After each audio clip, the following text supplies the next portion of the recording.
Our next speaker of the day, our finalist speaker of the day, for that matter, we are very, very fortunate to have her here again.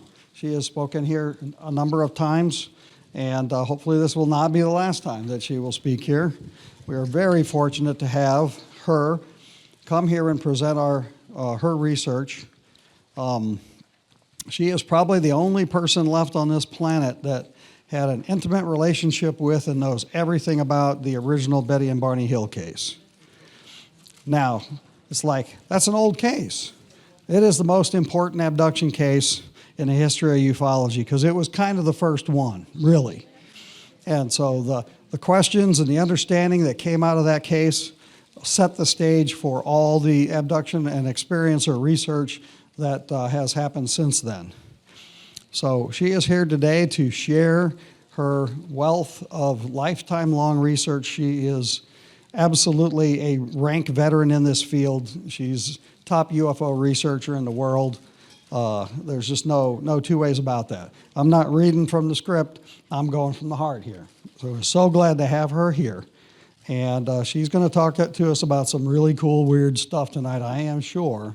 So join me in welcoming Kathleen Marden.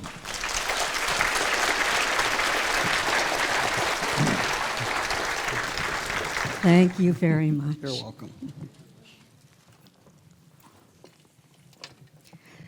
I have to say that it is wonderful to be back again. I think the last time I was here was in 2020, and then I had a little problem, which turned into a big problem with COVID, so I had to retire, but now I'm better, completely healed, and back to work. So I'm really excited about that and excited to see all of you today. Thank you for coming to my lecture. As Forrest was saying, I was 13 years old in 1961 when my aunt and uncle, Betty and Barney Hill, had their close encounter in the White Mountains of New Hampshire. And I heard about that the same day when I arrived home from school. And within 2 days, we were at their home. And we've had a close relationship. I lived with Betty, but I'm not talking about Betty and Barney today. I'm talking about my research, the years of research. Because when I was 17 years old and Betty was doing experiments, contact experiments, with a group of scientists, craft came in and landed on my grandparents' farm 2 times. One of those times, there were 2 witnesses to the craft. And I was 17 years old. I lived across the street. It landed within 200 feet of my childhood home, and my mother and I were taken to craft. I vowed I would never talk about it. My mother took it to her grave. My Aunt Betty had so much difficulty after the violation of confidentiality that she advised me never to speak about it. But I thought, here I was, over 70, and I didn't have to worry about losing my job. So I said, I'll talk about this. A lot of people had asked me to.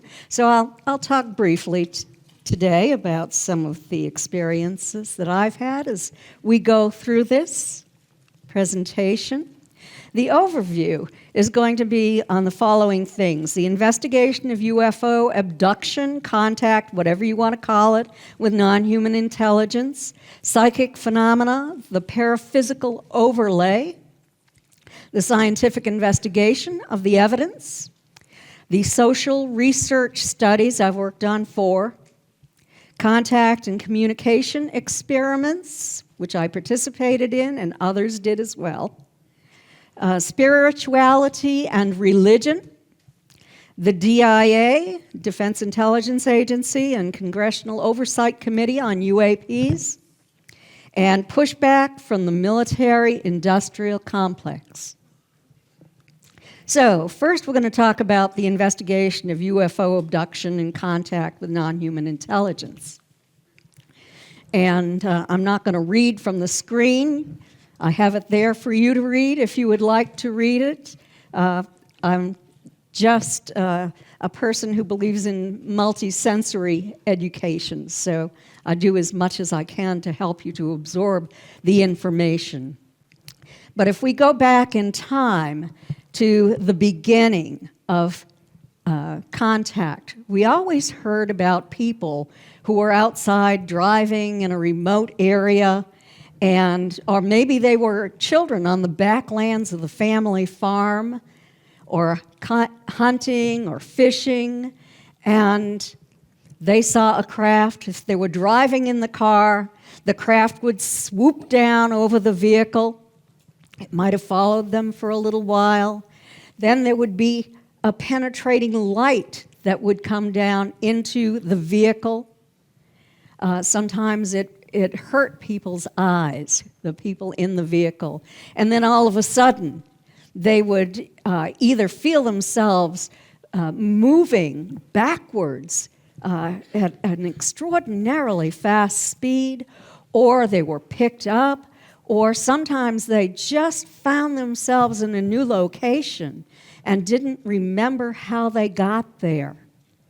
And then there would be this period of missing time they couldn't account for, an average of 2 hours missing time, but it has gone from about 30 minutes to as long as 5 to 7 days in some of our studies that we've done. But the most prevalent is 2 hours. So they'd have that missing time. They'd find themselves in their vehicle in a brand new location, miles away from where they had been previously, maybe even on the other side of the road from where they had been. And so they'd have some conscious recall that something really weird happened. Then we started to realize that it just wasn't happening in a remote area. This was happening in some cities. It happened in New York City to Linda Napolitano. You might remember her as Linda Cortiel from the Bud Hopkins case. And then we find out that this is intergenerational, that when family members have been taken initially from a remote area, their children end up being taken, maybe when they're infants and throughout their lives. So there's a whole new dimension here. Initially, people were being walked or floated from their homes onto landed craft or hovering craft. And then we started to hear about lights, strange lights coming into the home. And out of those lights would emerge generally 3 non-human entities. And those 3 would take control of the human. The human might experience that fight or flight response. And I believe that the ETs, in order to protect themselves, caused this mind control. It also helped the human, because the people became very relaxed at this point. By the time they arrived on craft, they were feeling comfortable, according to our studies. But in that room, they suddenly were taken, they were paralyzed, they felt a strong tingling sensation through their bodies, and they were taken through that beam of light onto craft. And originally we thought this was only for experiments on humans, to extract sperm, to extract ova, to extract tissue. But we know today that it's a much wider range of experiences that people have, depending upon how advanced that experiencer is and how long they have been visited, whether they're intergenerational or this is something new. So there is no, in my opinion, perfect model of what occurs today. There are lots of things. Sometimes experiencers even find out that they have dual consciousness, that they have the consciousness of an ET and the consciousness of the human as well. They develop characteristics that they didn't have before. They might be piloting a craft. They might be taken into the private quarters of these non-human entities. It might even be a family reunion of sorts. So it has really changed over the years from the beginnings of when people first started to be taken. We've heard that they've been taken for thousands of years. But in modern history, we know that it dates back into the 30s at least, and I've had many cases that occurred in the 40s and 50s, but the people were later in life when they decided that they wanted to reveal this information. And so Betty and Barney's case was the first scientifically investigated case in the United States. So human emotions. I talked a little bit about human emotions, and they have an interest in our emotions. They set up experiments on the craft. Ray Hernandez talked about this a little earlier today, where people might see a deceased relative on the craft, and it could be a holographic image, but this person is having a strong emotional reaction. I actually had one experience where I saw my Uncle Barney looking a lot younger on a craft, and that was a real surprise. So what they often do, and there are a variety of different programs and a variety of different non-humans, as you probably know, ranging from the Greys to the Mantis-Types, the human types are second to the Greys. There are many types of Greys. There are some that people are very frightened of, they think of as negative, and there are some who are highly spiritual. It crosses the spectrum. And I think that a lot of this has to do with human perception. Some of it, I do know that there are some that are just plain evil, but I'm not even sure that they are extraterrestrial. I think that they might be negative, just plain negative entities. But it is fear that is the enemy. If you can learn to accept the experience and project love, then everything changes, and you sort of work together at that point. And children who grow up with this sometimes never experience that fear because they're taken from the time they're little children. So oftentimes, after they create that scenario, they might remove hormonal tissue. And I think that they're very interested in collecting this hormonal tissue for their experiments if they're the Gray scientists.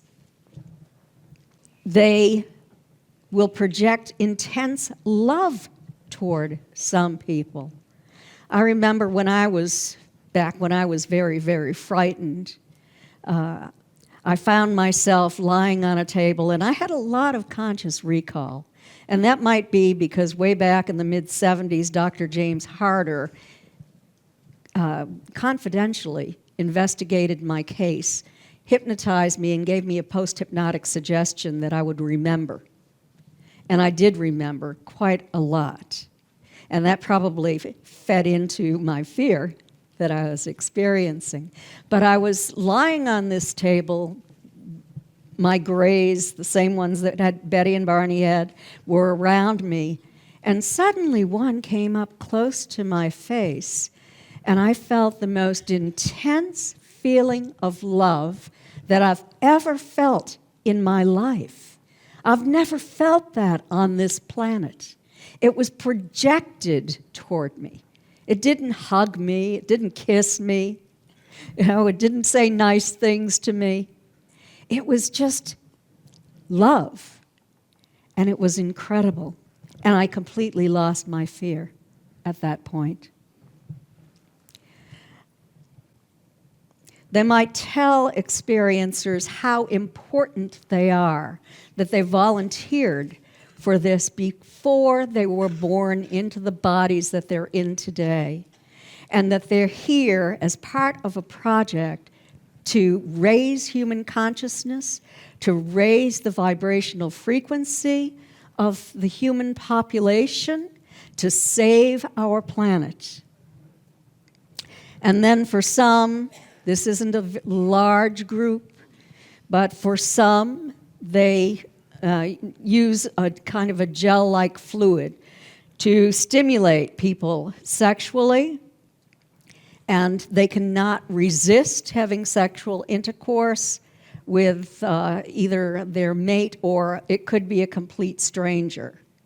And I've worked with men who are particularly disturbed when they have been put through this process, hoping that they'll never see that woman, because if they do, they're afraid that they will be charged with rape, but it was completely beyond their control.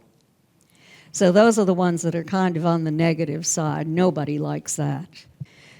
So why do they extract sperm and ova? That's one question I asked the ETs, and this is a quote from them. Some of the Greys abduct and experiment with your genetics. They've been doing this for a very long time. They also enhance the DNA of the people they are abducting in a small way to genetically alter both species.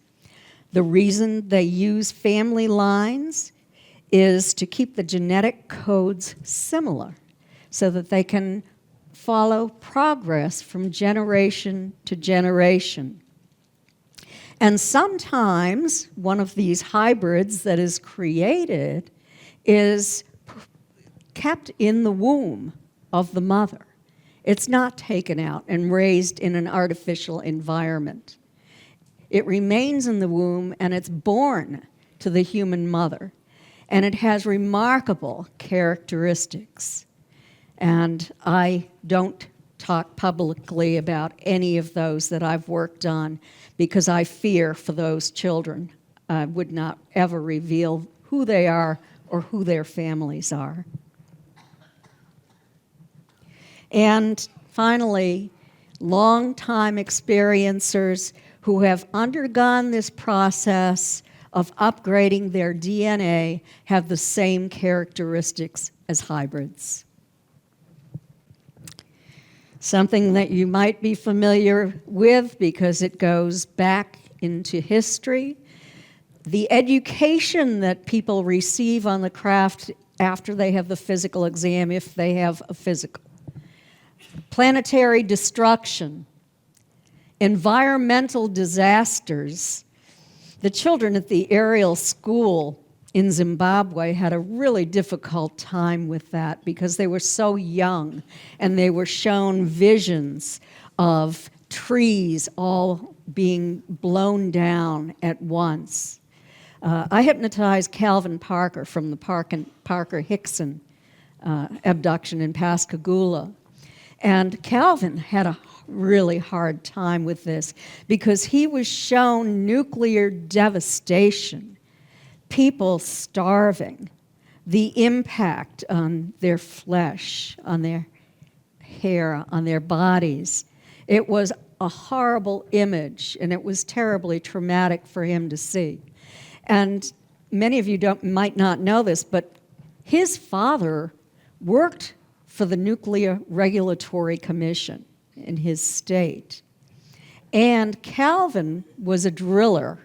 He drilled for nuclear silos. He drilled on military bases. And I think for a long time they had told him that they wanted him to educate the public against nuclear. And he didn't remember. For some reason, these ETs seemed to think that he would be able to remember what happened.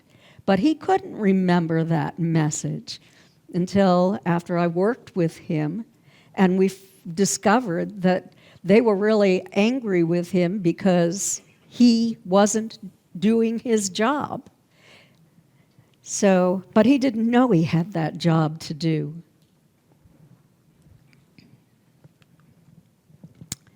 Medical evidence of physical contact. You can read the statistics, but I don't want to bore you with a lot of statistics.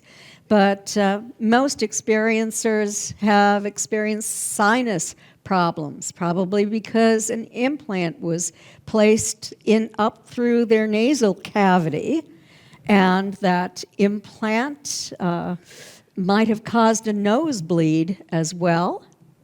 Migraine headaches, salt cravings, eye irritation, and conjunctivitis, especially if they have been exposed to radiation. And with radiation, they might also have a sunburn without the sun. Chronic fatigue and immune dysfunction syndrome. On our studies, MUFON study, 44% of the participants had a medical diagnosis of having had that at some point.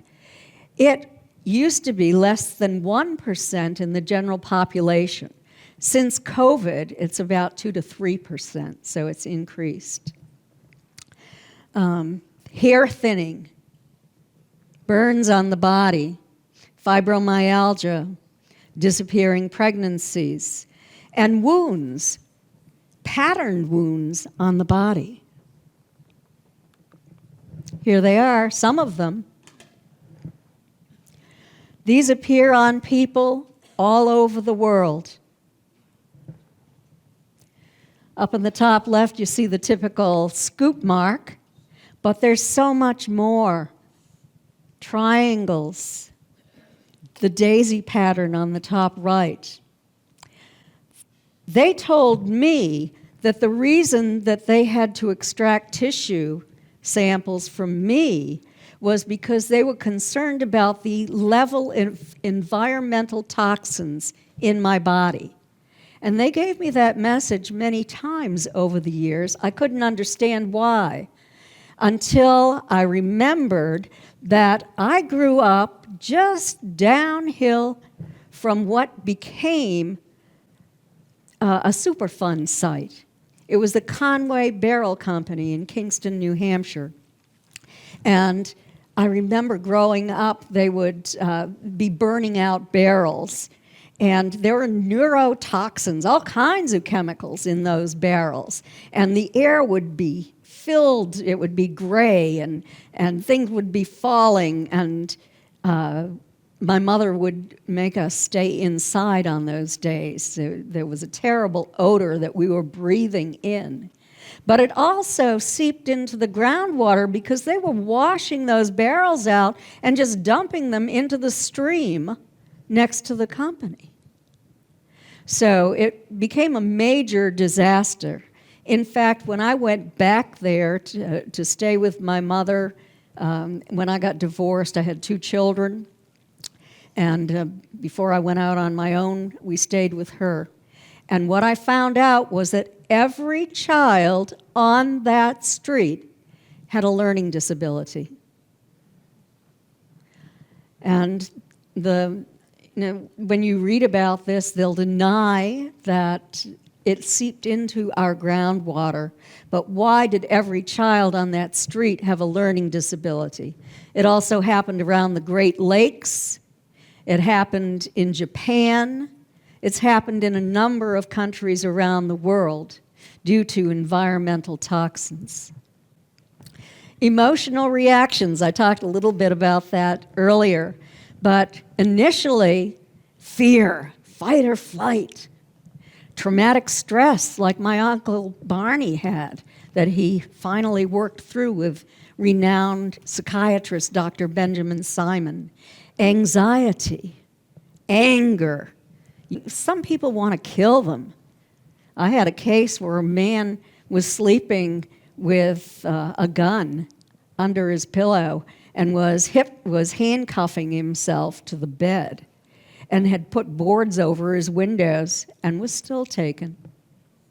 You feel helpless, but you just want to fight back. You want it to end. And in my book, Extraterrestrial Contact, What to Do When You've Been Abducted, which is available for purchase on Amazon, Barnes & Noble. I don't have it here today. You can read that book. You can learn all about experiencers and what they go through. And if you are an experiencer and you want this to end, suggestions on how to end it, what not to do, and what you can do that might cause it to end. But with therapy, quantum healing hypnosis therapy, EMDR therapy, working with a psychotherapist who understands all about this and might use hypnotherapy, then you can move beyond. You can remember things that you didn't remember before that are far more pleasant than you thought. So you lose your fear. You might even experience pleasure. You'll have a spiritual awakening. You'll have an increased perception of love from them, and you might even be able to communicate with them. So our studies indicate that you become less concerned about material possessions if you're an experiencer. You begin to love your ET friends. You become spiritual. You might be healed. In fact, 45% of those in our those who met abduction group, who met the criteria for having been abducted, had been healed. You might have to ask for it. You might just receive it. Preston Dennett has written a lot about this. I was healed. Ray Hernandez mentioned that this morning. I was working on one of my studies. I talked to an experiencer in Australia who was having communication with ETs. He said, "Would you like to meet one?" And so I said, fine. So over Skype, I think it was, I started to talk with this ET. I couldn't see him, but he was there. And then eventually I said, well, you know, I think that you are responsible for an illness that I had after I was burned. I had radiation burns and hair loss way back in the early 1990s, late 80s, something like that. And I said, I would like you to heal me. That was actually a test because I didn't know if this person who said he was an experiencer was pulling my leg or not. But 3 nights later, I woke up in terrible pain. And I woke my husband up and I said, I think you might have to take me to the hospital or call an ambulance. And he said, well, give it a minute and let me know what you want me to do. The next thing that happened is that I was in a new environment. It was kind of a foggy, misty kind of environment. I was lying on a table, face up. I could, from my peripheral vision, see 2 tall, glowing white entities. And I could also see my organs in either a vision or on a screen. I still don't know which it was, but outlined in pink or colored mint green. I was tingling all over, kind of electrical tingling. And there were I could see little bots running around through the periphery of my body.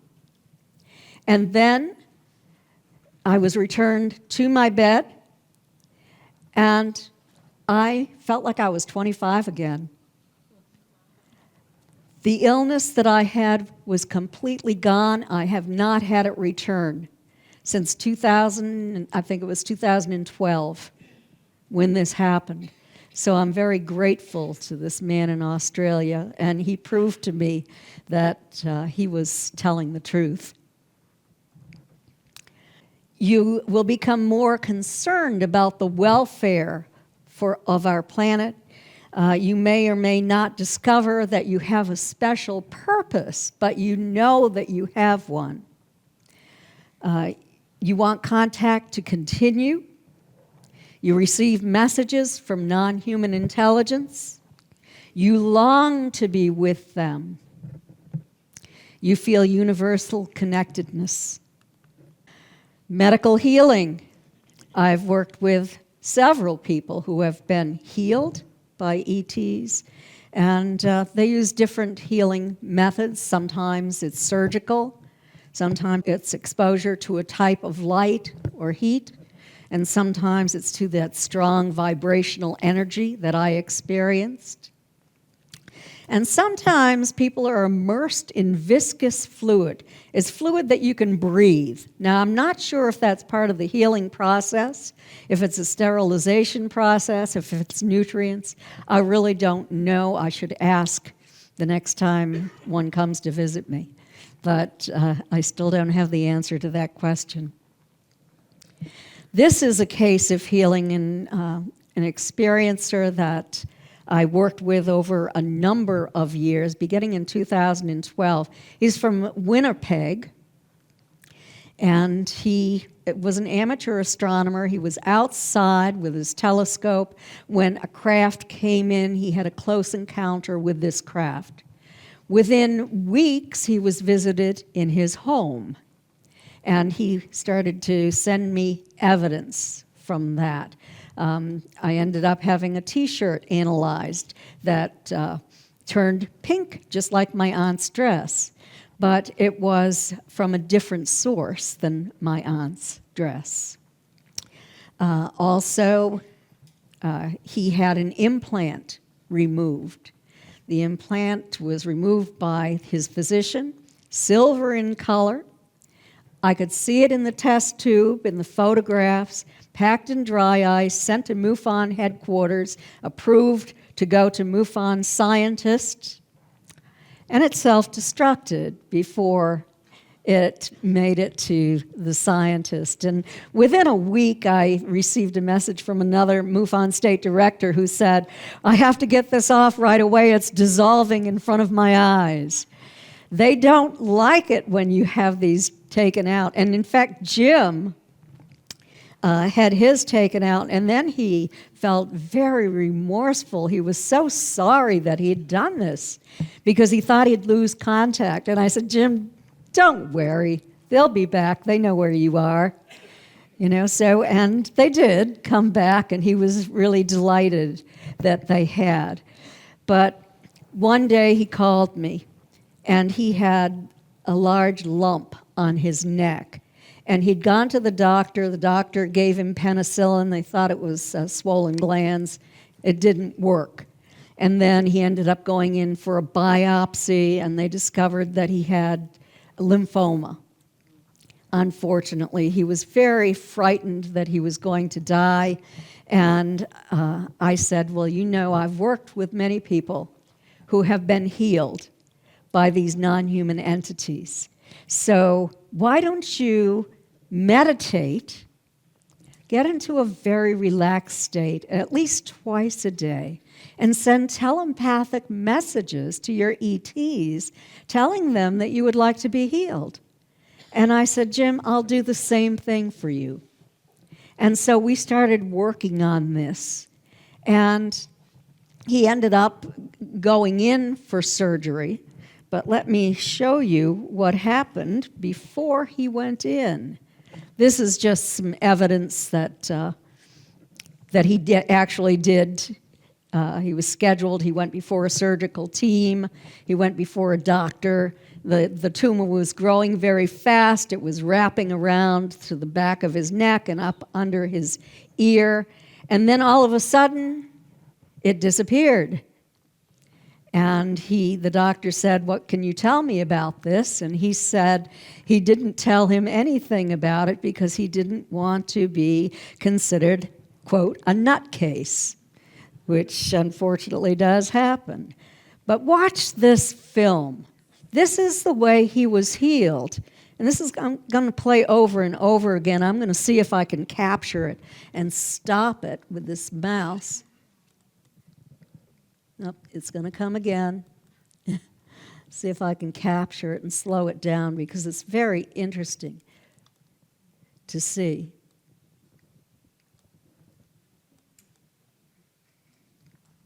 So you can see that light blue color flies sort of like a butterfly across the room. It's kind of an ecru color in the very center with whitish color around it. It comes over, it hovers above his body, and he captures this on video because he was sensitive and he knew when they were coming.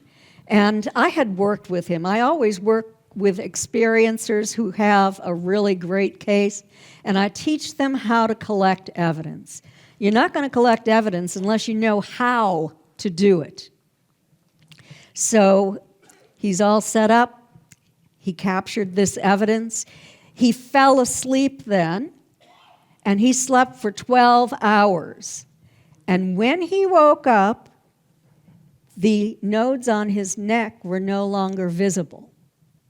He did go in, he did have surgery, and they removed 3 tiny necrotic nodes that were no longer cancerous.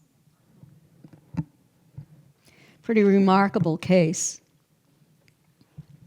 So, when children are taken to craft, parents have a really difficult time with this, especially if they're not taken along with the children. But the child is suddenly missing from the bed and says, the space people have come to take me to their home, or the sky people, they'll sometimes say that, the people who live in the sky. And so the parents get very upset. Sometimes they'll put security cameras in the child's bedroom and capture orbs on those security cameras.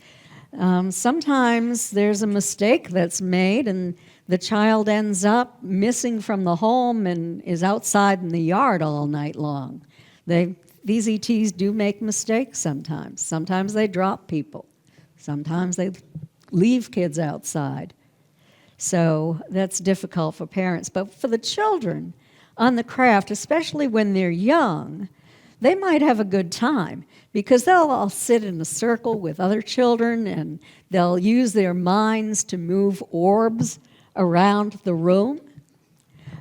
Sometimes they will use their minds to lift a disc, like in this photograph that I used.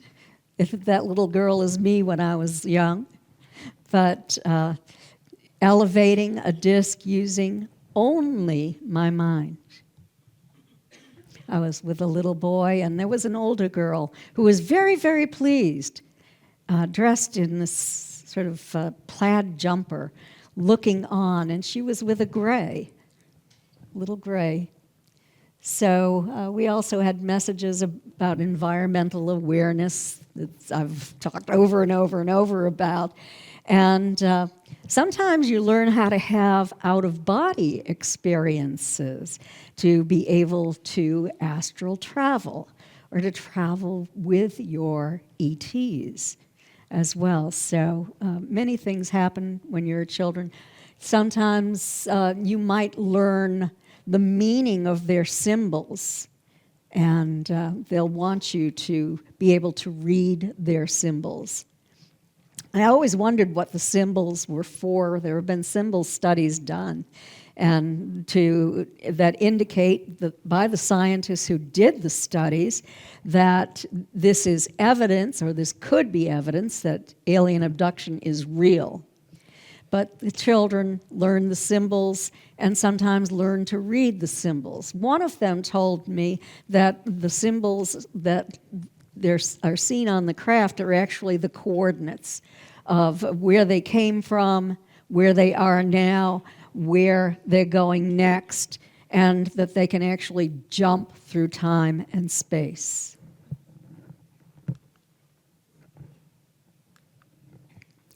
So now let's talk about the paraphysical overlay. So what is paraphysical?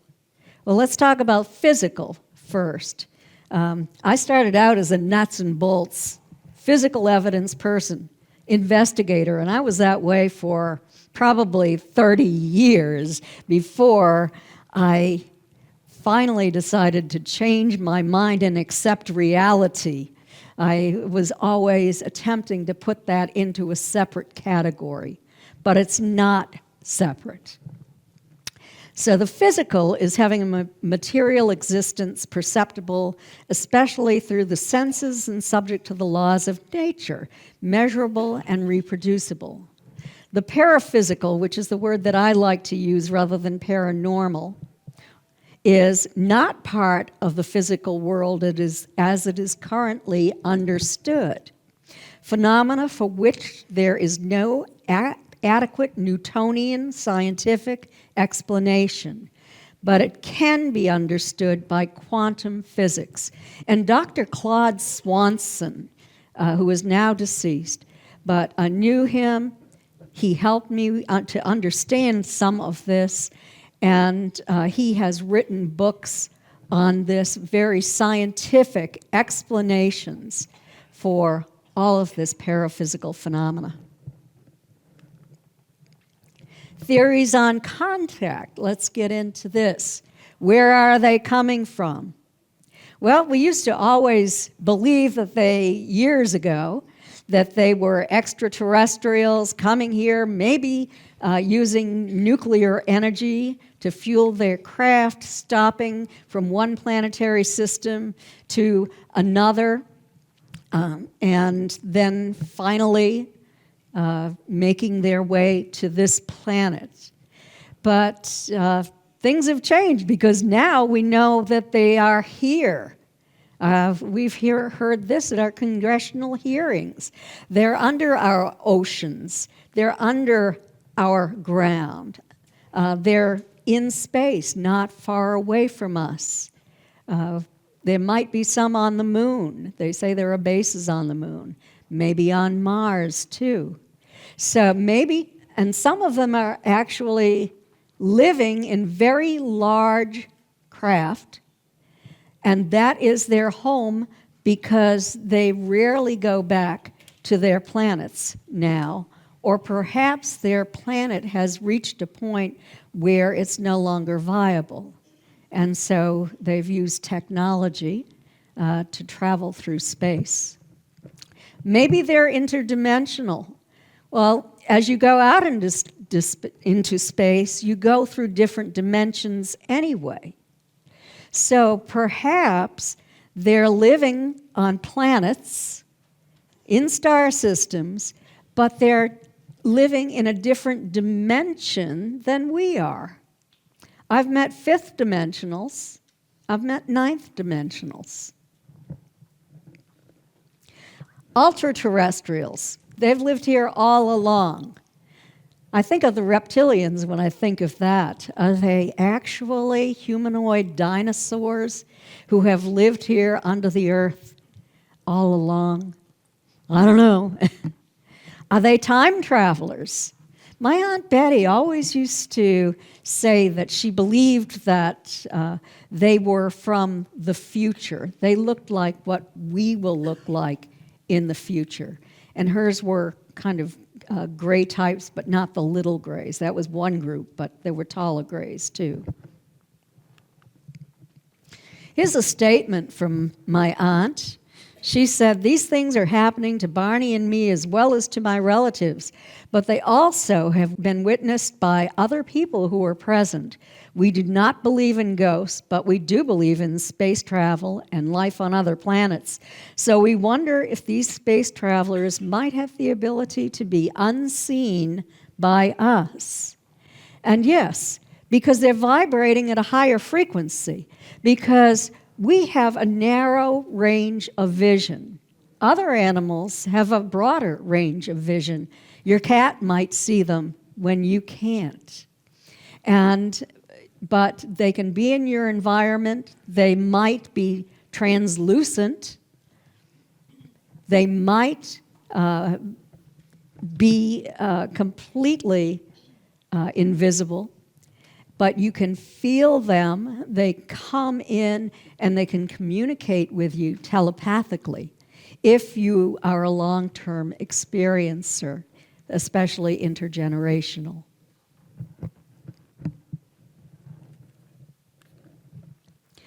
So, this is just an example of what I learned along the way from one of my important cases. In this case, there were 3 witnesses. We'll get to it a little bit later, but I have to ask, is this pareidolia or is this paraphysical phenomena? What we see on the film, and they were using a Bell and Howell camera, they were taken to craft, but first one of these beams of light shot out. I enlarged it, but it shot out, and then another one shot out a little bit lower than that. And then these entities started dropping off that beam. Now, to me, that looks like a head, maybe a chest area, nothing in here, maybe a skirt, maybe legs. Or is it just pareidolia? The human mind has the tendency to see familiar things where there are not any. But as she got closer to the ground, she materialized. And she looked like she had big floppy feet. In fact, that's the way the experiencer described her. She was wearing a dress. Look at this. She has a wand and she has a fork in her hand. I call her Tinkerbell. I was saying to her, that doesn't look like an ET to me. That looks like a fairy. But she was working with ETs. You'll see them later. Well, experiencers develop psychic abilities. Telepathic communication with nonhuman intelligence. Psychic awareness is increased, or your intuition. You might have visions, precognition, the sense that the NHIs are going to come and visit you, that they're going to come into your environment, clairvoyance, psychokinesis. You might be an empath, very high percentage of the abductees on MUFON study, 95%. Said that they are empaths, and that's different from being empathic. Empaths are the psychic sense of being able to feel what's happening in another person's body, for example. You can feel their emotions as if they're your own. You can feel an illness if there is an illness in their body, the way they feel it. Out-of-body experiences. You can see what others cannot, because since your DNA has been elevated, you can see into a higher dimension than people who don't have these experiences. So you might have 10 people. There might be a craft hovering 25 feet above you. Those who have not had the experience might not see that craft. But those experiencers in the group can see it. So more mysteries. You might observe intelligent orbs around your home.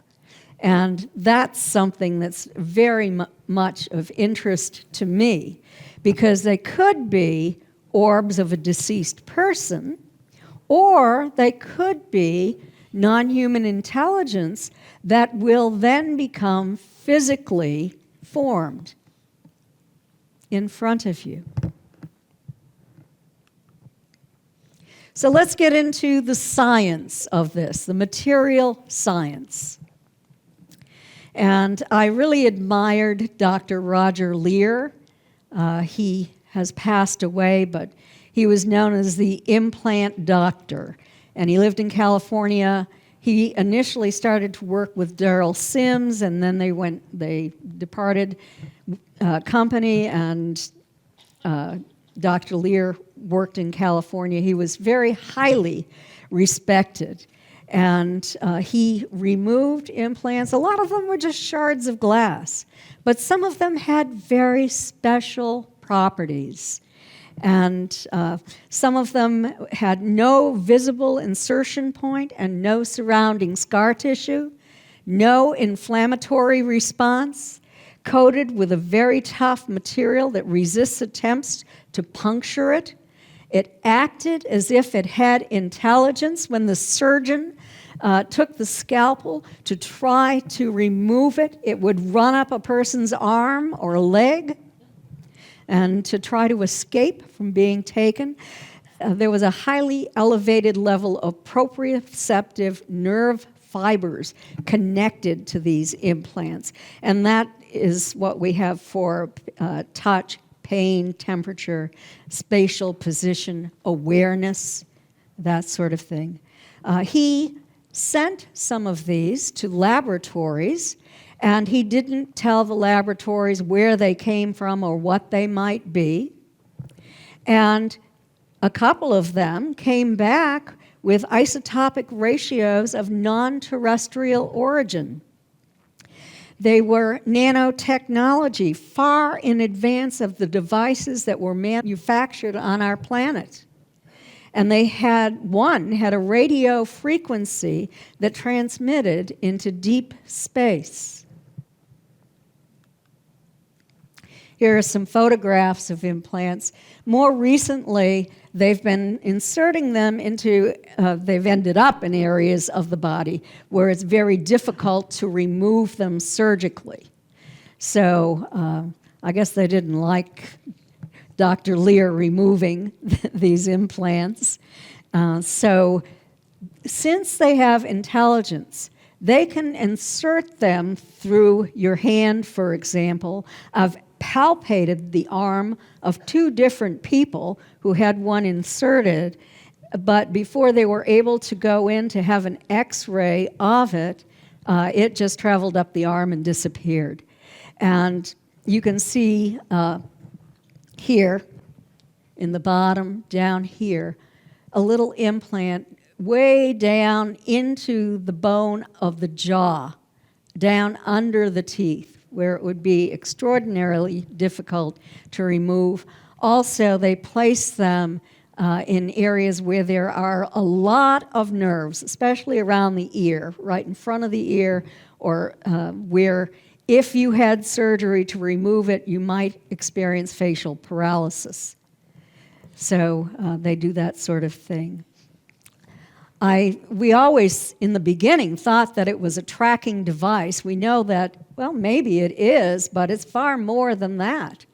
It appears to be a communication device. And I believe also that it tracks the health of the human body. When it's removed, a new one is inserted. And I already told you about self-destructing. You might have heard of Dr. Gary Nolan, born in 1961. He's an American immunologist, academic, inventor, business executive. He holds the Ratchford and Carlotta A. Harris Professor Endowed Chair in the Department of Pathology at Stanford University School of Medicine. He's a Nobel Prize nominee, and he's an experiencer. He became very interested in studying this phenomenon and all of the phenomena related to it. And this brought him, after 10 years, to the attention of the CIA and to private industry. The CIA funded studies for him to do on the brains of military personnel, officers and people on the ground who might have come too close to craft or might have been taken to craft. Some of these were autopsies on the brains of people who were deceased.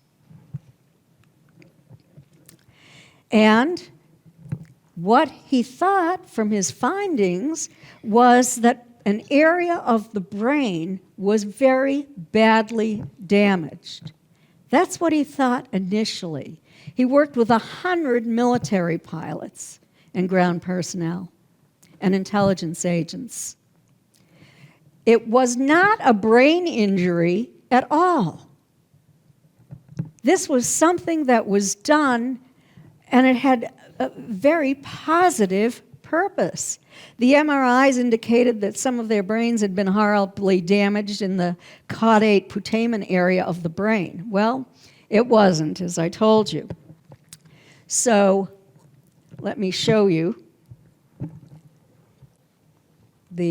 Here's the head of the caudate nucleus, and it wraps around here. Here's the tail. Here's the putamen. Here's the optical tract.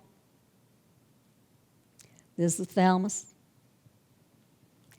So, come to find out, the caudate nucleus plays a critical role in higher neurological functions, and the putamen influences motor planning, learning, and execution. So that when you have had this, as Gary has, placed on your brain, then you can become a genius, and you can work with the ETs very easily. It gives you better spatial awareness, all sorts of gifts, more psychic ability. The patch is 5 to 15 times the normal density of that area of the brain, and it creates an overconnection of neurons between the head of the caudate and the putamen, and they have increased intuition, spatial awareness, and mental functioning. He also examined 10 metals, of which 2 were anomalous with altered isotopic ratios. Let's get on to social research now. This is one of the studies that I did. I worked on this with members of MUFON's Experiencer research team. I'm the founder of the team. I was director for 10 years. And this is Dr. Don C. Donderi, whom I mentioned earlier when I talked about the symbol studies. He is a retired psychology professor from McGill University. He worked on studies with Bud Hopkins and Dr. Stuart Appel from the State University of New York in Brockport. Dr. Donderi is now a professor emeritus, but he spent his life as a research psychologist.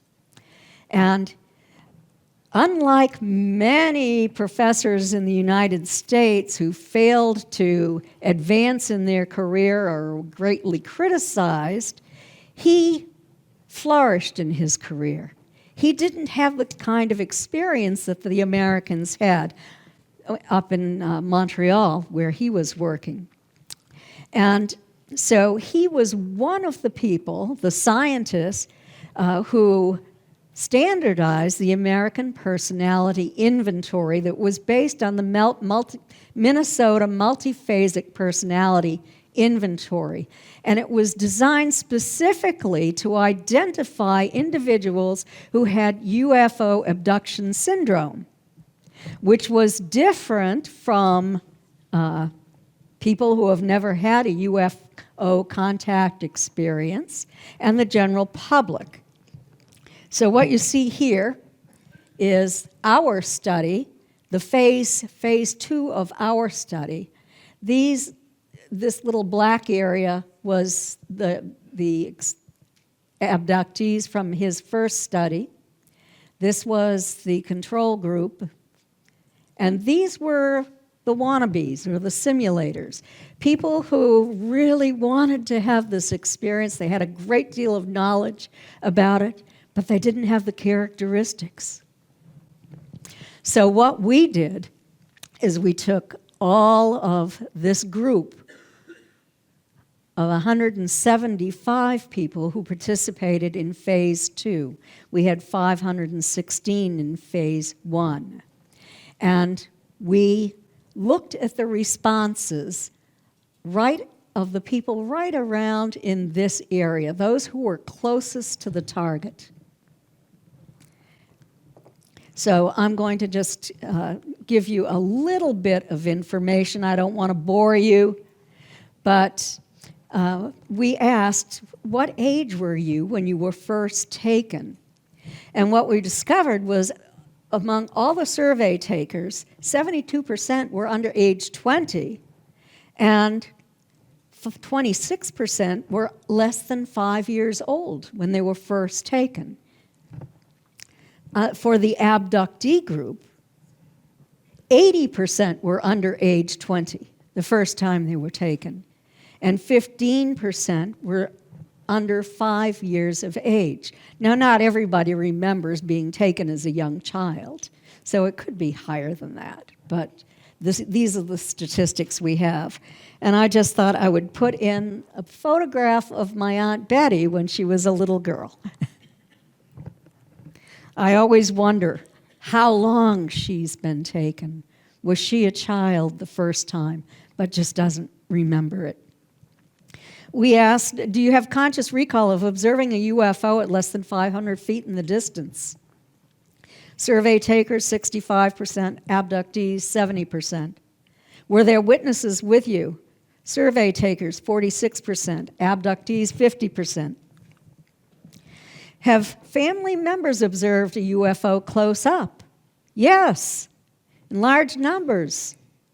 Have family members been abducted or contacted?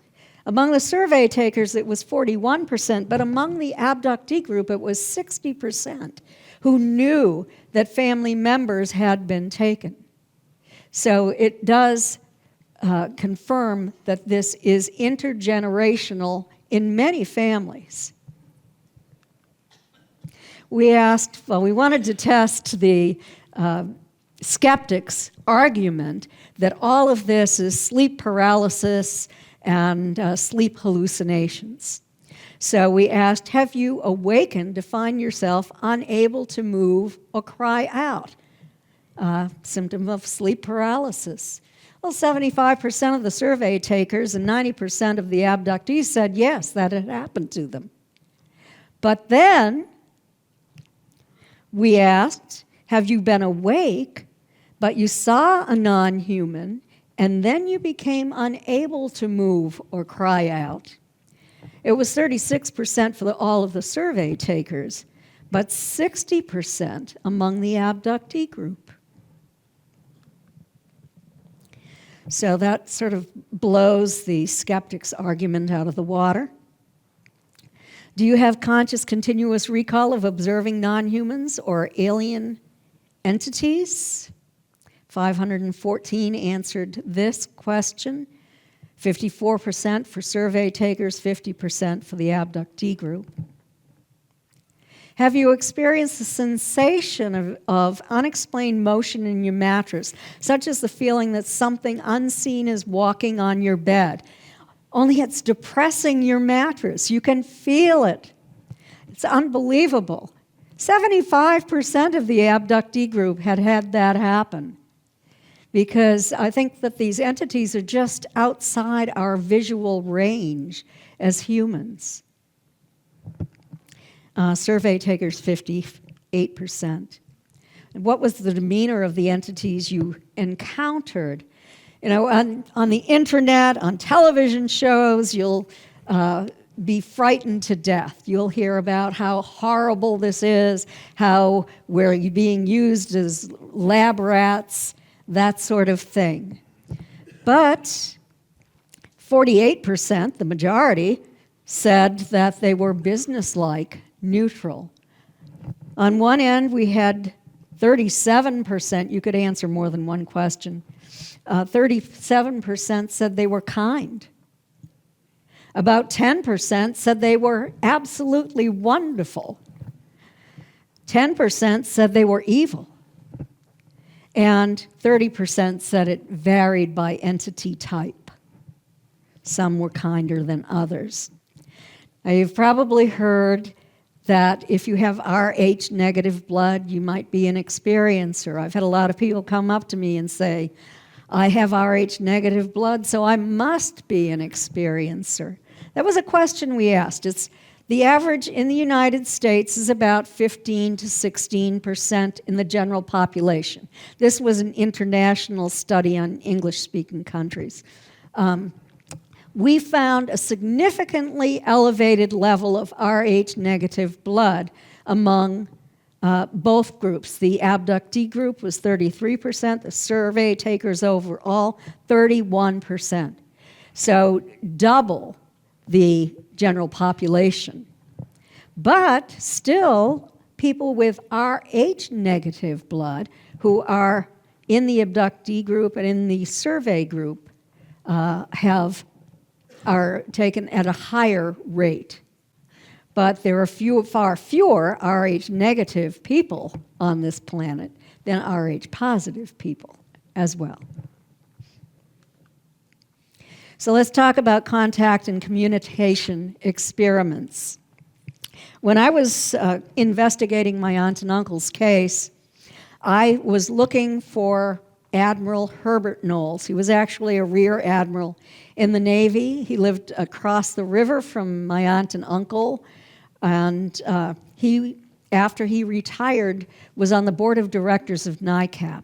So he was one of the first people to contact my aunt and uncle and invite them to his house. And when they showed up, there were members of the Canadian military there as well. And Wilbert Smith, who died in 1962. His wife, Merle, was there. Members of the Canadian military were there. Betty and Barney thought they were going to be ridiculed. They were apprehensive about going to this brunch. But they found that the people who were there knew that their experience was real. And they were treated very well. And in fact, one of the people from the Canadian military had a piece of metal from a craft. And there was a psychic there who was the wife of a naval officer who held it in her hand, not knowing what it is, supposedly, and talked about this craft that it came from, that it had crashed into a river, or ended up in a river in Canada. So Wilbert Smith was a brilliant engineer, had many patents. He was worked for the Canadian government. He was behind their UFO desk.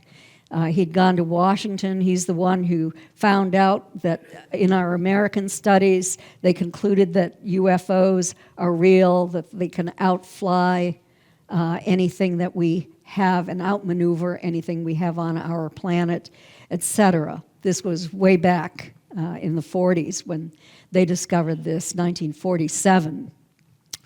And he was in contact with Admiral Knowles. Well, they got together with a woman named Frances Swan from Elliott, Maine. And Frances was fairly well known in the community. She was active in the community, in the church. She was decorating for Halloween at the town hall when a strange man entered the town hall. And then when she went home, there was a craft that followed beside her car. Within days, she began to receive messages, telepathic messages. She'd hear a buzzing tone in her head.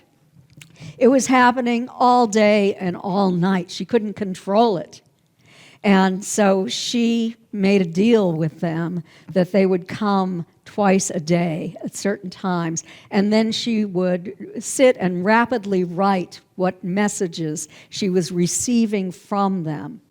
In fact, one materialized in front of her. They gave her loads of information. I've written about it in my book, Forbidden Knowledge, my new book.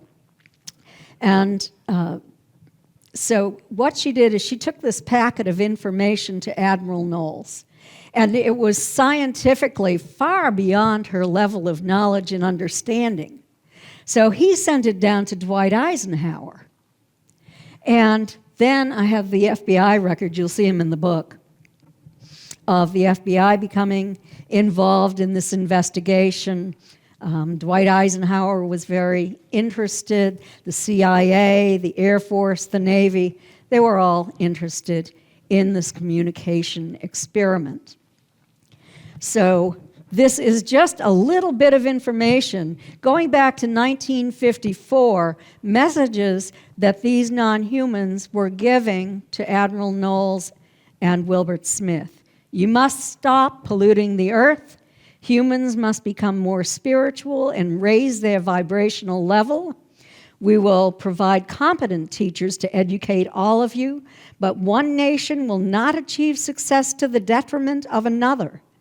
There is a displaced magnetic field problem on Earth caused by nuclear explosions, and we're working to repair this. Wilbert Smith was actually able to find scientific evidence that they were repairing this. Some scientists say it repaired itself. Well, the ETs claimed credit for it. All vibration is sound. Sound waves permeate the universe and affect the human body. Become peaceful, and your sound will create peace. Much more to it, but it's all in the book. Then my aunt participated, as I said earlier, in psychophysics experiments with a group of scientists. And so here are some of the scientists. This is C.D. Jackson from IBM, and he's not the C.D. Jackson that worked in the White House. Different guy. And Robert Holman is here. I think this is Mr. White. But they had Betty do a contact experiment where they scripted her. And she would go outside every night at the same time, and she would send telepathic messages to these ETs. And they would give the coordinates of where they wanted to observe craft, and sometimes they did. They'd say, we want to see this so many days into the year, so many hours into the day, et cetera, et cetera. So she would send their messages, and then they would go outside and they'd look. Sometimes they did see craft. Well, she was doing that for them to land in my neighborhood, too, and that's why they landed on my grandparents' farm, and maybe why they took my mother and me and maybe other family members, too. But they also took many people from the town that I grew up in. I found out more recently, as they're growing older, have nothing to lose, and have come forward and talked to me. They've swooped down over cars. There was a girl who grew up just up the street from me who was taken. I never talked about my experiences, and just within the past year, I've said to one of my closest friends, well, you're going to see me on television, and you're going to find out that I too was taken. And she said, well, you know what? I was too. She lived right across the lake from me growing up. So that was a big surprise to me. Many, many people in that area were taken. Conscious contact. A lot of people are doing conscious contact experiments in order to call in craft. And some people have even had success in having the ETs get off the craft and walk among them. And they might be translucent, they might not be fully solid when they're seeing them, but they can see that they're non-humans. This happens with people who have learned not to fear our non-human visitors. It's best achieved in a meditative state, when you're very quiet. Now, Stephen Greer developed sounds that you can play. I think it costs $10. You can put it on your cell phone, and these tones will play, and craft are more likely to appear for you. The ETs don't like to be around loud humans. So if you're out there having a party, or they come close and you start jumping up and down and yelling and screaming, then they might move away because they're empathic. And our emotions, that very strong emotional range that we have, is a little bit too much for them. When they come into your environment, you're going to feel that tingling sensation in your body. If they give you messages, sometimes it's good to have a pen and paper or something to record it on, even on your phone, because you might not remember that exchange of communication. That happened to me when I first started having a gray scientist, come to visit me. You might hear high-pitched buzzing tones in your head that are not tinnitus. I've had tinnitus and the buzzing tones. The buzzing tones only come at certain times, and that's when there is contact. Doesn't happen at any other time in my life. You might experience atmospheric change when you're in a meditative state and they come into your environment where you feel like you're on a plane. Your ears might pop or feel a lot of pressure. And when they come into your environment, you might feel ecstatic.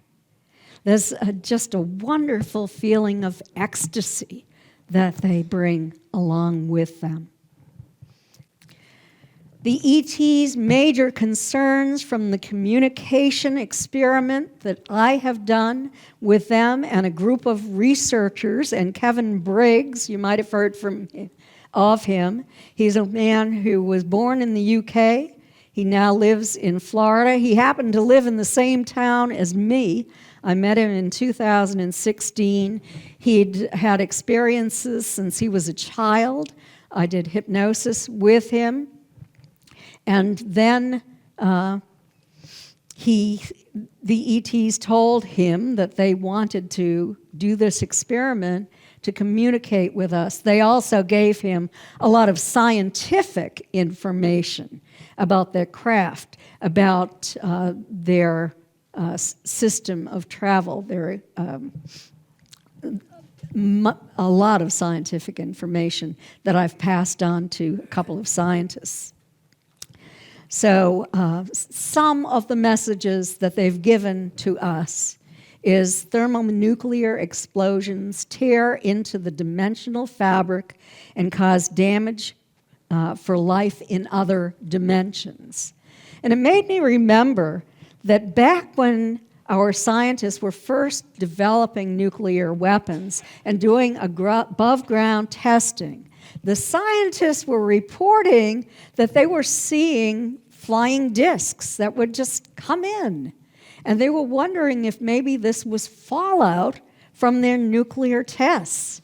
But, who knows? Maybe it was ETs coming through the dimensions in these craft, which must have been a very dangerous journey because there was damage that was going out into the dimensions that they lived in.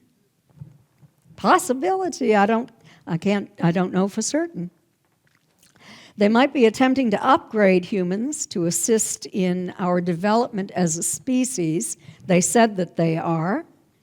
They said our level of spiritual maturity is out of sync with our technological development, and this could lead us down the path to annihilation. And when this imbalance occurs, and the civilization does not mature spiritually, it could lead to the disintegration of the species and life on our planet. They said that they've seen this occur on other planets where they were not able to stop it or made the decision not to stop it. They said that it has happened here in the distant past, and they won't let it happen again.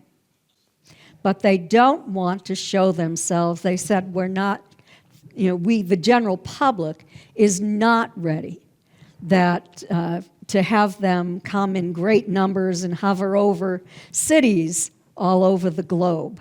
They said that our militaries, and we would interpret it as an invasion.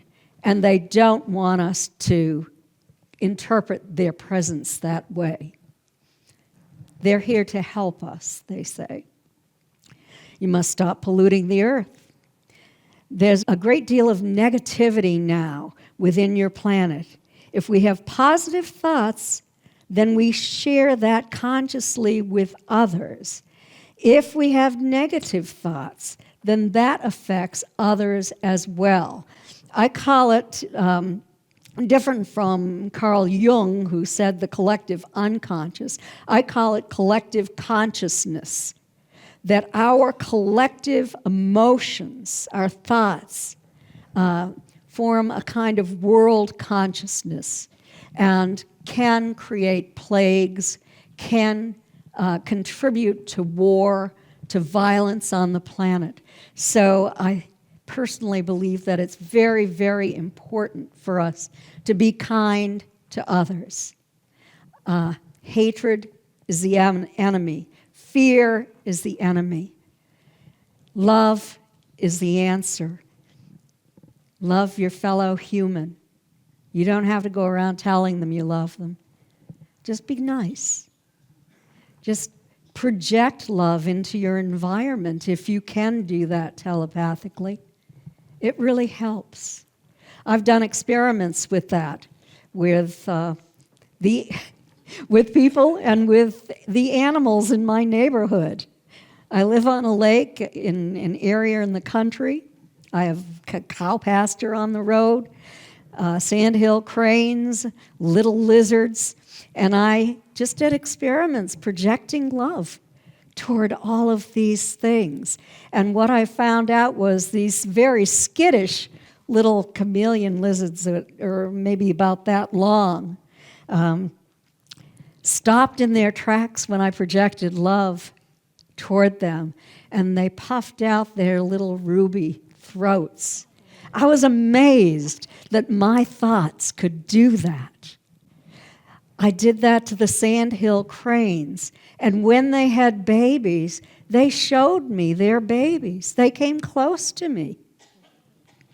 It happened with the cows, too. They'd come up to visit as I was walking by. So it really does work. I've done so many experiments you would not believe, over the years, just searching for answers with an open mind, as scientifically as possible, but willing to accept the evidence without bias. This is a very important case that I worked on. I showed you the photo earlier. Was it Pareidolia or actual non-human consciousness? 3 people, actually Stanton Friedman gave me a call, and he had met 2 women researchers at a conference that he was speaking at, and he was very impressed by their understanding of physics and by their scientific knowledge. One of these women had 2 master's degrees. She spent her entire career working at a university medical unit, and she was in charge of all the theses on all of the research that they conducted during her career. She was also an experiencer, but she didn't know it. She thought that she was having paranormal visits, ghosts visiting, when she was a child. It wasn't until later, when she was seeing craft, that she realized what it was. The other one is a historian, very careful. She's a genealogist. Whenever they go to a place, spirit hunters of the South, they investigate the history of the family, of where they came from, the history of the home, the history of the land. So they're very scientific. When they go out in field research, they don't take their purses, they don't take their cell phones, they take only their scientific equipment. I met them, they came to visit me, and I decided that I would refer them to a confirmed experiencer who was able to call in craft. And, well, two of these people will let me use their names. One of them is Pamela Nance from North Carolina, and the other one is Chris Bledsoe. And so they set up their equipment. They're outside with Chris at night. They see a light up next to the moon, which is nearly full, and the light starts to grow in size. This is coming closer and closer. They have their equipment in their hands.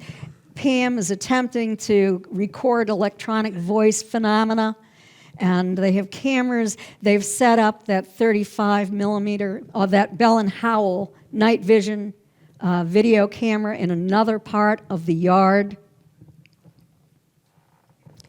So the video camera is set up here in front of this tree, that famous smoking tree where Chris was able to take cancer victims' clothing and photographs and place it in the tree. And stage 5 cancer victims were healed. Chris was healed the first time he recalled being taken. And then Chris and the two women were over here on the other side of these bushes or hedges. So they're looking at this coming in, and then all of a sudden, they realize they're no longer holding anything in their hands. They're weaving back and forth. They're hanging on to one another. They feel nauseated. What's happened? They finally find their equipment under those bushes behind them. They pick it up, and they go and they pick up their camera, and they take it into Chris's house. And his wife comes out of the bedroom and says, "Where have you been?" And he said, "We've just been outside." And she said, "No, you have not. I've been out looking for you. You were not there." She said, "Do you realize what time it is?"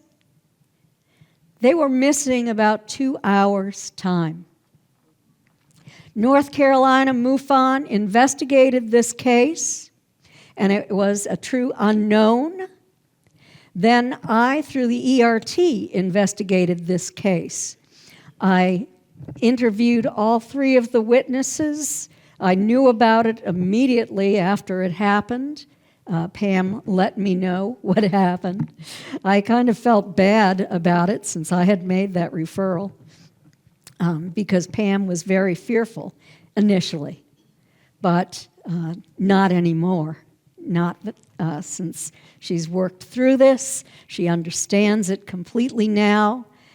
She has all sorts of gifts, and I did quantum healing hypnosis with both Pam and with her assistant a year apart.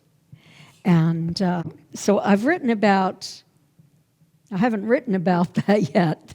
I'm writing about it in a new book, my next book. that will be coming out.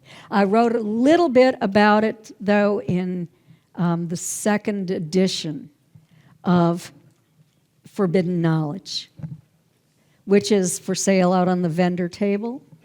I'll be happy to autograph any copies. So, anyway, you're going to see a video now. It's not going to look like much. You see this little entity. He's moving along, kind of boring. But pretty soon you're going to see a flash of light.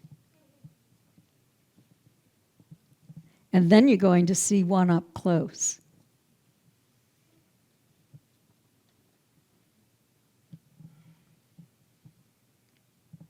Takes a moment.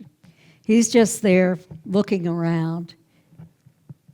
I'm going to show you what he looks like because I grabbed stills off the film. There. For just a moment, you saw him. Now let's see what he looks like. There's the still. Look at the color on the leaves. There were blue lights all around, blue orbs.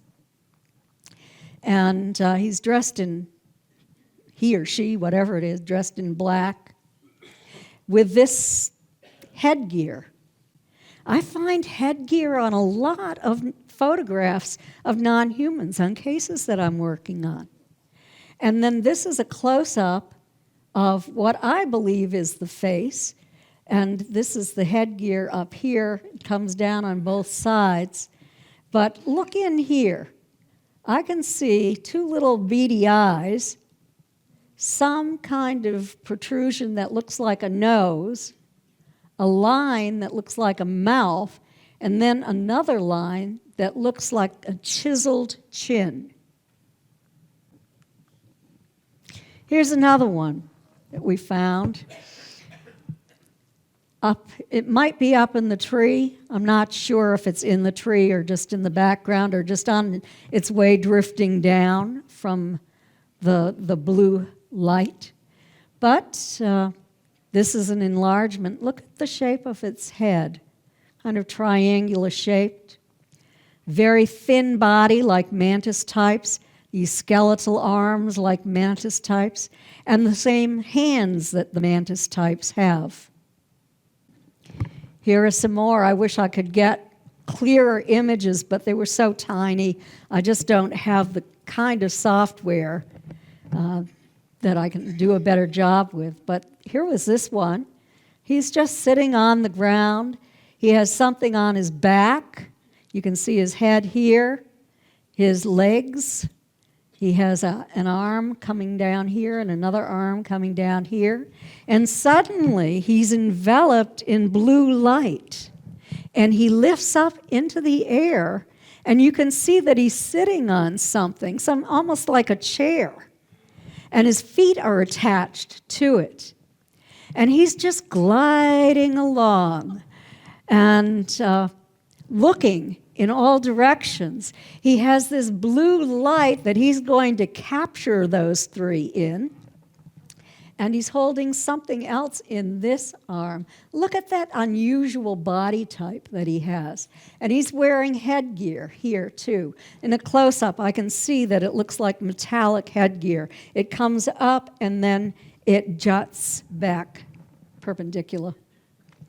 Here's another view of him or another one. I think this is probably another one. Face on, wearing headgear again, blue light, the black eyes that come up like this, and then this nose, this long kind of nose. Here's one that was taken in Turkey. That has been analyzed in 6 different laboratories, and it is authentic, wearing headgear again. So we see a lot of them. In one that I'm not able to show you because it's still confidential, the photograph, but I'm going to tell you about it because it's the most amazing thing that I've seen. This is a prominent individual who is also an experiencer, and he saw a light out in his backyard. So he went out with his camera, and he actually captured a portal. In the photograph, you can see just the regular part of the backyard. And then this portal of a purplish color comes down, and it's a solid line. And then it's sort of broken up in these little orb-type things as it comes closer to him, blue. But inside this portal, at the very top is an orb that looks like it's spiraling. And then down lower, you can see a face that looks just like this. But it's the entity's body is not fully materialized. And then you see one that has stepped out of the portal. Now, this was taken in December. And that silly entity had what looked like Christmas tree lights on his body. These Mantis-Types disguise themselves in the weirdest costumes. I have a video of some that look like they're wearing welders' helmets, and long capes walking along. It's just amazing to see. Very few of the grays are captured on camera, but many of this type allow themselves to be photographed. Here are some messages from the ETs as well. To one of those experiencers in this case, she was told there is none of that BS that you always hear about, like experiments and probes. There is none of that. I feel like I'm just home. I had to come back. Whatever I'm supposed to be doing here, I'm not done yet. There's going to be more. It's about raising the vibration of everything. Earth is not the only planet that has these issues. We must increase the vibration because it is the only way that anyone will become aware and understand and become their better selves to ensure the survival of our planet and the creatures on it. It's not just the humans that have to increase their vibrations. It is every living creature. And some people have told me, it doesn't matter if it's living or not. It is everything. And that's why I say express love, because that raises the vibration of the planet. And then fear is the enemy of animals and of humans. It's counteractive to the raising of the vibration. So just a few quotes from my hypnosis session with her. Pamela was given the message that they've lived here on Earth hundreds of thousands of years ago and had to move on because their planet could no longer sustain them. They're now probing nearby nebulae and assessing the Earth. They take material goods from other places, but not from our planet. And she's been visited and taken by this group since she was a little girl, and even through all lifetimes. And they say that Earth is now just a temporary stopover on their way elsewhere. They took Pam and her companion elsewhere to sort of a space station where they met many ETs. And Pam's companion, fellow researcher, met her family there, her ET family there. There were two different types of entities on this craft, some that looked human, but were a little bit different than us, and then those insectoid types that I showed you, the Mantis-Types. Pretty amazing stuff. They said that they live on a planet called Adala, or Adela, and that's where they settled after they left our planet. They had the technology to do that. Many people had to stay here, the majority, but they moved on. And the planet that they live on, that they found, is in a binary star system, not far from us. And that they live in twilight most of the time. Let's get on to religion and spirituality. I only have 15 minutes left. So the current study that I've been working on for the past 2 years, I believe it is, maybe 3, is the Marden-Barton survey on religious belief and extraterrestrial life. Dr. Barton is a psychotherapist, and she is also an ordained minister.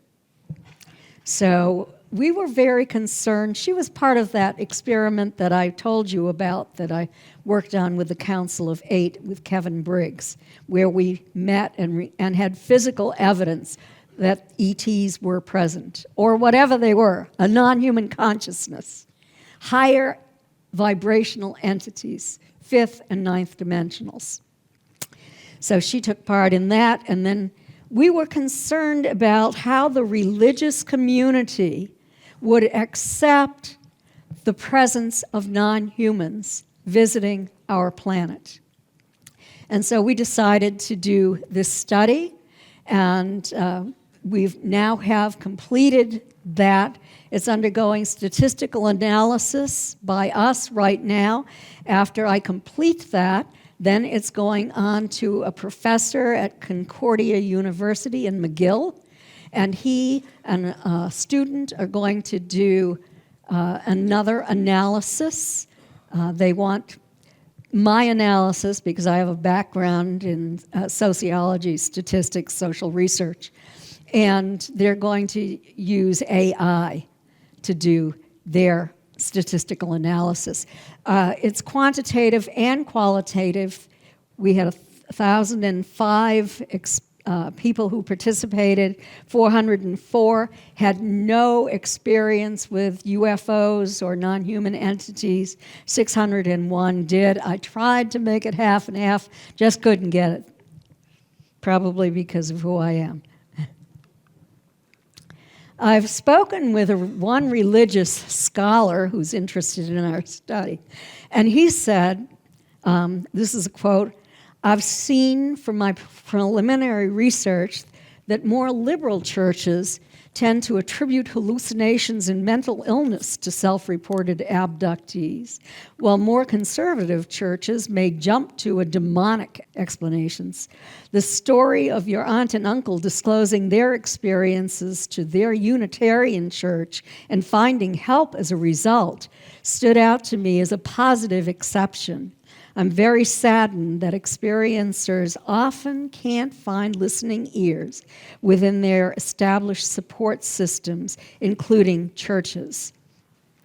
So throughout my career, I've worked very hard with the UFO research and abduction community to establish support groups, to vet people who are licensed or certified and know a great deal about the topic, set up the ERT for one-on-one communication.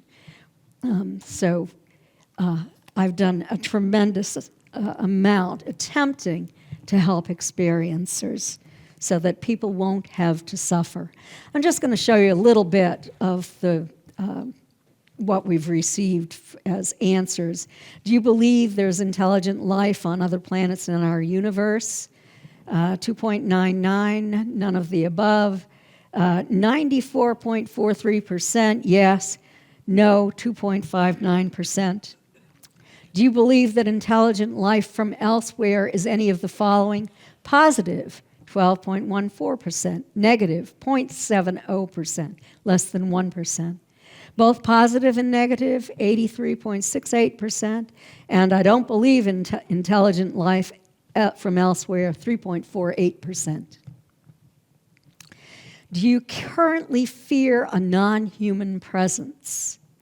3.66% said yes. 1.5% said yes, but I'm more fearful than I was in the past. 17.64% said yes, but I'm less fearful than I was in the past. And 77.7% said no. They don't fear a non-human presence. Let's get into the DIA, Defense Intelligence Agency, and the Professional Oversight Committee on UAPs. In the DIA report on UAPs, they found the following characteristics. Flight capabilities vastly beyond our second-generation technology, instantaneous acceleration, hypersonic velocity, low observability, anti-gravity capabilities, transmedium travel in our atmosphere and under bodies of water, and can enter bodies of water without making a splash. The Defense Intelligence Agency, through a FOIA release request in 2022, released 1,574 pages of declassified documents that pertain to UFOs and UAPs.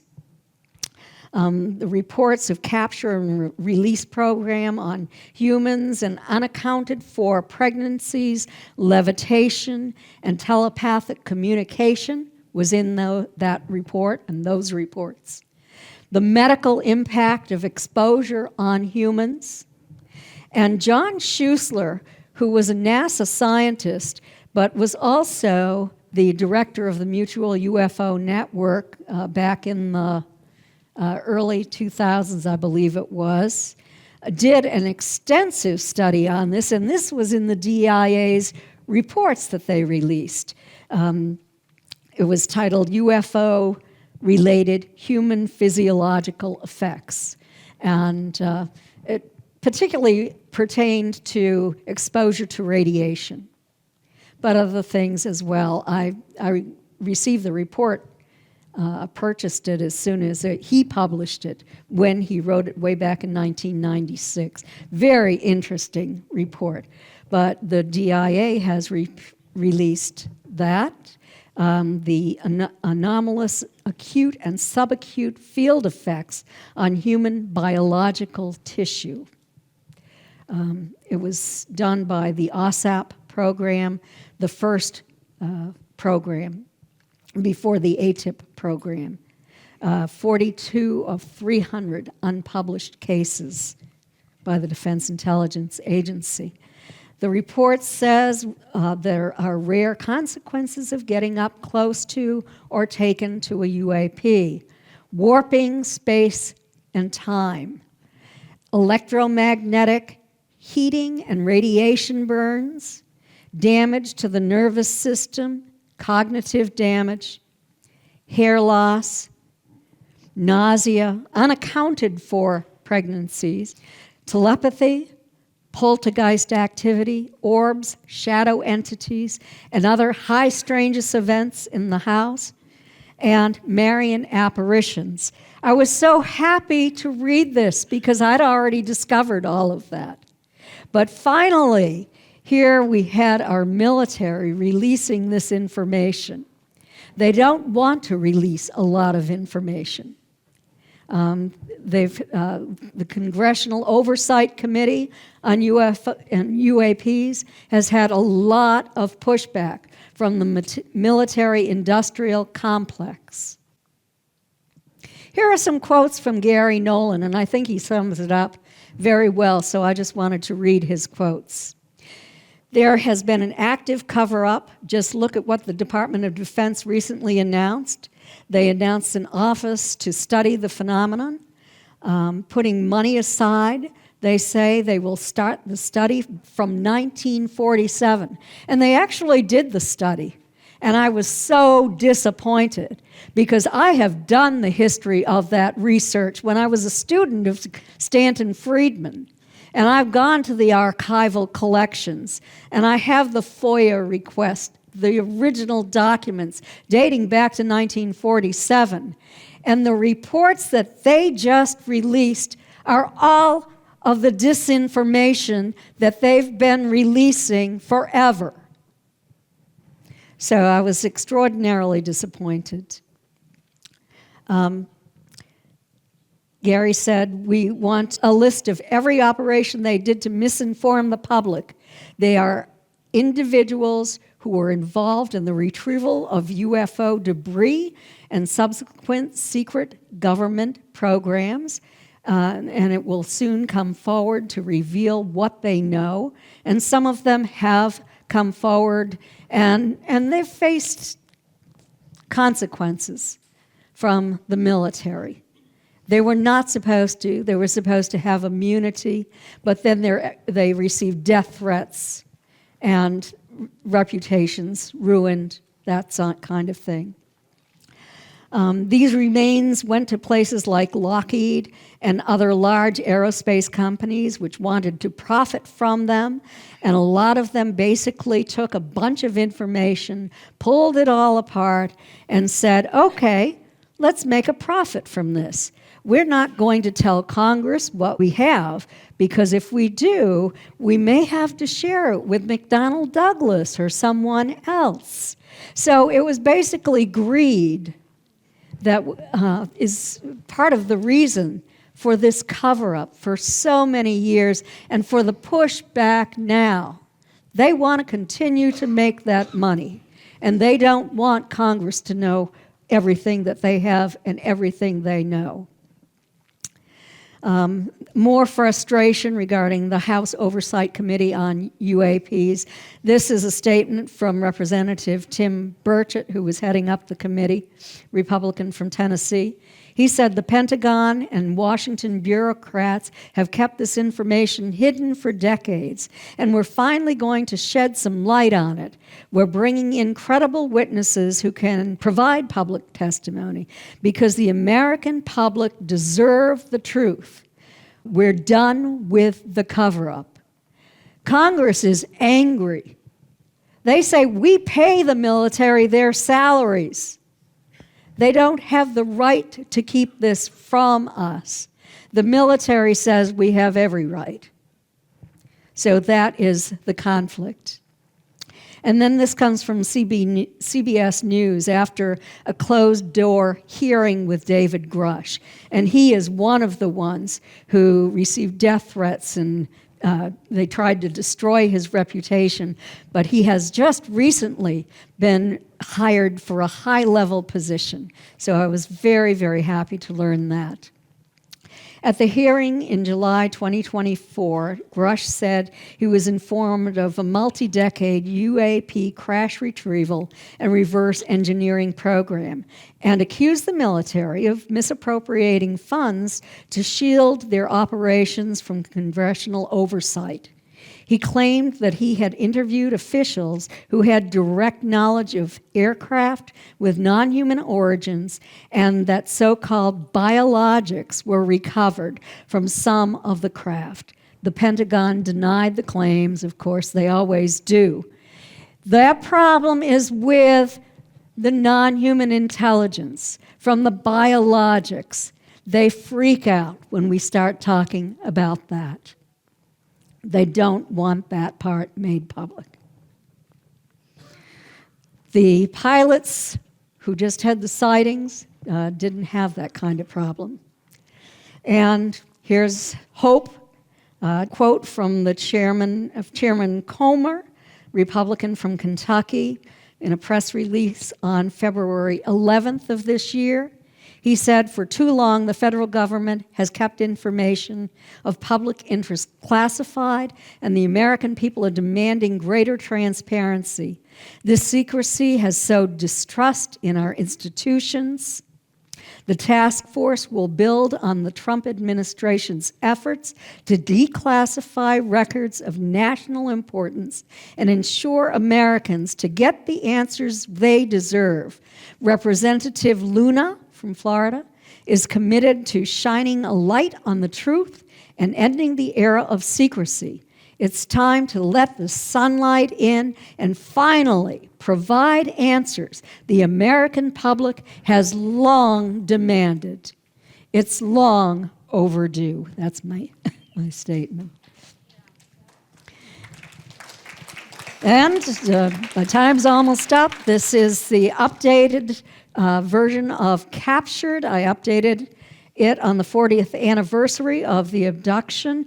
And I don't have the book here, but you can purchase it from my website or at Amazon, Barnes & Noble, other places. My two latest books, Forbidden Knowledge 1, which is more spiritually oriented, My Journey, more conversation with the Council of Eight, more spiritually oriented. Forbidden Knowledge, more scientifically oriented, still more information from the Council of Eight, but just less of it. In the second book, I talk about the Pam Nance case, talk about Chris Bledsoe. You can purchase those books out at the vendor table right outside the door, the Ozark Publishing Company. Has several copies there. I'll be happy to autograph them if you purchase them there.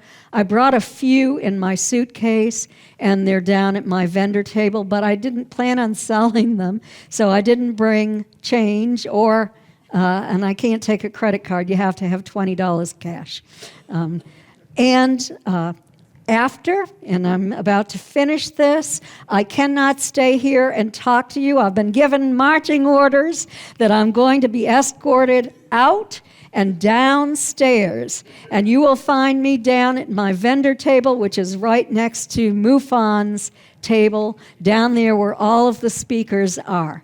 So if you have any questions for me, you want to purchase a book, you've already purchased a book and you want to have it autographed, I'll be happy to do that.